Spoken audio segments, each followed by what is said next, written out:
आज का जो अपना टॉपिक है वो है winding up and dissolution of company. तो इसकी जो मैंने फर्स्ट वीडियो बनाई थी उसके अंदर मैंने बताया था कंपल्सरी वाइंडिंग अप कैसे होता है कि मेंबर्स एप्लीकेशन देते हैं ट्रिब्यूनल के अंदर, फिर ट्रिब्यूनल चेक करता है कि कौन कौन से ग्राउंड है कि ट्रिब्यूनल ऑर्डर पास कर दे फॉर द वाइंडिंग अप। वो था फर्स्ट वीडियो के अंदर। अब जो उसकी जो सेकंड जो वीडियो मैं बना रहा हूँ वो इसका जो सेकंड पार्ट था कि वॉलंटरी वाइंडिंग अप, उसके टाइप्स क्या हैं, उसके जो इफेक्ट हैं वो क्या क्या इफेक्ट होंगे, ठीक, और पेटिशन कौन फाइल कर सकता है फॉर द वाइंडिंग अप। तो सबसे पहले आता है कि voluntary winding up. Voluntary winding up होता क्या है कि कंपनी खुद से एक रेजुलेशन पास कर दे फॉर द वाइंडिंग अप।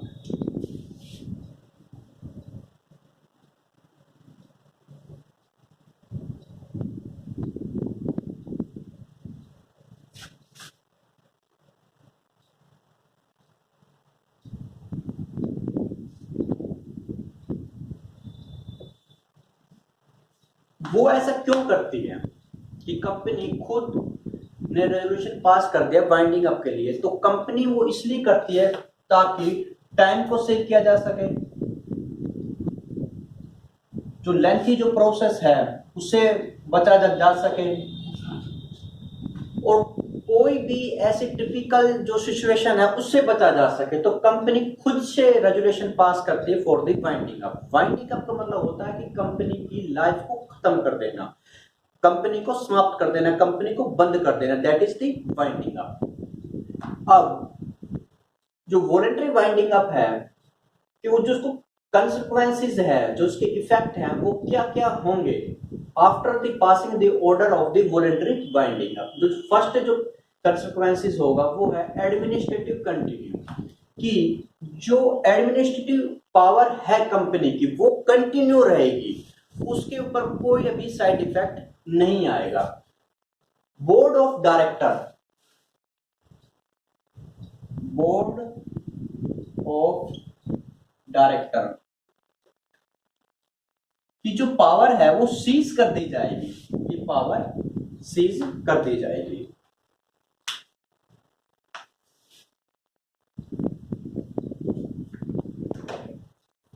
वहीं जो थर्ड जो उसके अंदर पॉइंट है कि शेयर ट्रांसफर बैन, कि अब पर्सन जो है वो जो शेयर जो ट्रांसफर कर रहे हैं एक दूसरे को वो बैन हो जाएगा, कंपनी नए शेयर इशू नहीं करेगी।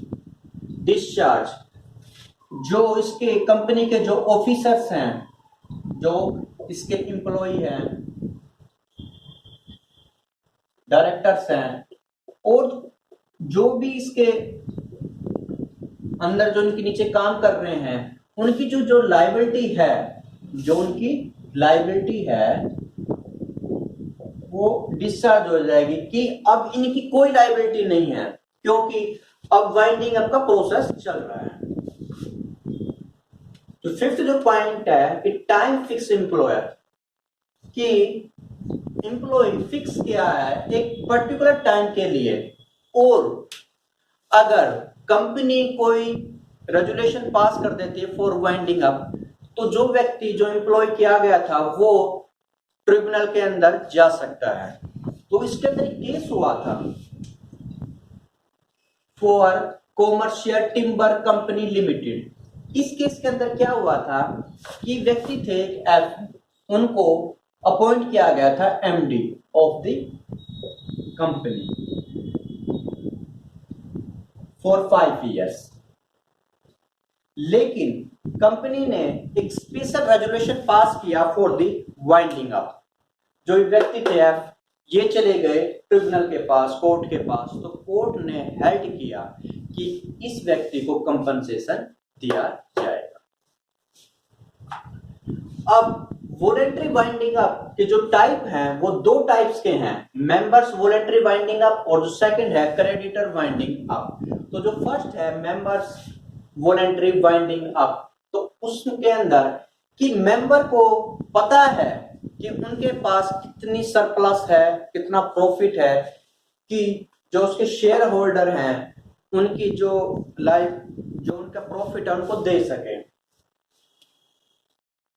तब अगर मेंबर्स वॉलेंट्री वाइंडिंग अप का ऑर्डर पास करते हैं तो उसके क्या क्या कंसिक्वेंसेस होंगे।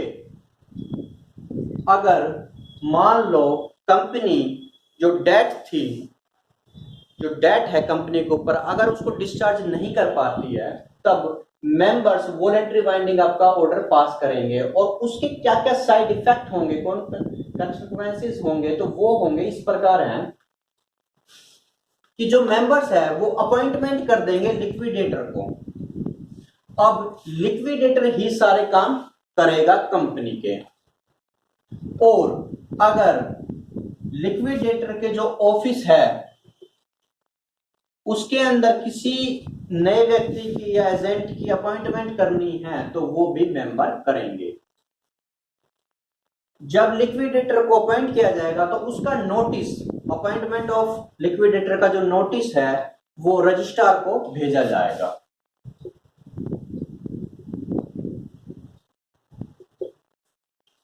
बोर्ड ऑफ डायरेक्टर की जो पावर है वो सीज कर दी जाएगी, उनका जो पावर उनको बंद कर दिया जाएगा। अब ये कोई एक्शन नहीं लेगा, इनके जगह लिक्विडेटर जो है वो एक्शन लेगा। और वही मेंबर्स एक प्रोविजन करेंगे कि जो क्रेडिटर्स हैं उनकी एक मीटिंग को ऑर्गेनाइज करेंगे, और वहीं पर लिक्विडेटर की जो ड्यूटी है कि वो अकाउंट को शो करे कंपनी के सरप्लस या डेट कितनी है कंपनी के पास, और लिक्विडेटर एक नोटिस ऑफ वाइंडिंग अप का न्यूज़पेपर के अंदर जारी करेगा। वहीं वॉलेंट्री वाइंडिंग अप का जो सेकंड जो टाइप है वो है क्रेडिटर वाइंडिंग अप, कि अगर मेंबर्स डिक्लेरेशन देने में असफल हो जाते हैं तब क्रेडिटर्स मीटिंग ऑर्गेनाइज करेंगे फॉर द वाइंडिंग अप, और जब वो ऑर्डर पास कर देते हैं फॉर द वाइंडिंग अप तो उसके क्या क्या साइड इफेक्ट होंगे, क्या उनके इफेक्ट होंगे, तो वो इस प्रकार से होंगे। फर्स्ट होगा कि उनकी मीटिंग को ऑर्गेनाइज किया जाएगा, जो वाइंडिंग अप का जो ऑर्डर है उसको नोटिस किया जाएगा रजिस्ट्रार को कि वो वाइंडिंग अप का ऑर्डर पास कर रहे हैं, और लिक्विडेटर को अपॉइंट कर दिया जाएगा बाय द क्रेडिटर्स, और जो बोर्ड ऑफ डायरेक्टर की जो पावर्स है वो सीज कर दी जाएंगी। तो अब जो अपना लास्ट जो है टॉपिक वो है who file petition for winding up, कि वाइंडिंग अप की पेटिशन कौन कौन फाइल कर सकता है। तो सबसे पहले है कि कंपनी खुद अपने रेजुलेशन से ऐसा कर दे। आर्टिकल ऑफ एसोसिएशन के अंदर कंपनी को पावर है कि वो पेटिशन फाइल कर सकती है फॉर द वाइंडिंग अप, तो कंपनी ऐसा कर सकती है। वहीं क्रेडिटर्स वो होते हैं जिससे कंपनी ने पैसे लिए हों।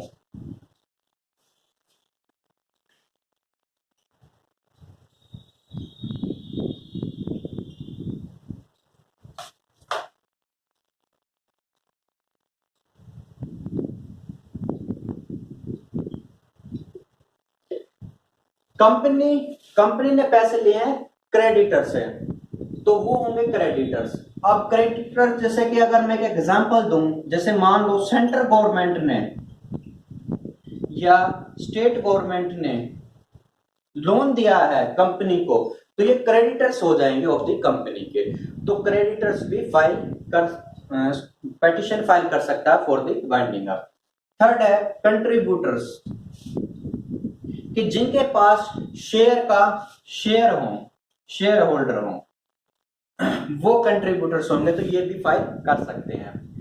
थर्ड है कि या अबाउट 3, या तो ये तीनों अलग अलग फाइल कर दे पेटिशन फॉर वाइंडिंग अप, या ये फिर तीनों मिलकर पेटिशन को फाइल कर दे फॉर द वाइंडिंग अप, या फिर रजिस्ट्रार फाइल कर दे application for petition for winding up. Register कब करेगा, या तो स्टैट्यूटरी मान लो मीटिंग नहीं ऑर्गेनाइज हो रही है,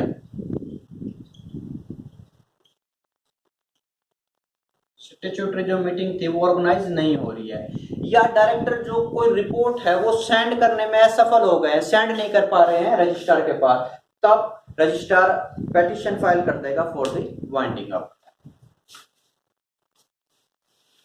या फिर सेंट्रल गवर्नमेंट अगर लगे कि पब्लिक के हित के लिए अगर पेटिशन फाइल करनी चाहिए फॉर द वाइंडिंग अप, तब सेंट्रल गवर्नमेंट ऐसा कर सकती है।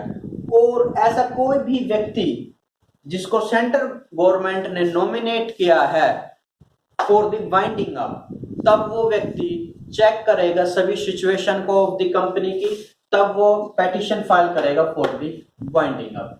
तो ये था अपने पूरा topic winding up and dissolution of the company. तो इसका फर्स्ट पार्ट अलग है और सेकंड पार्ट ये है। ठीक है, थैंक यू।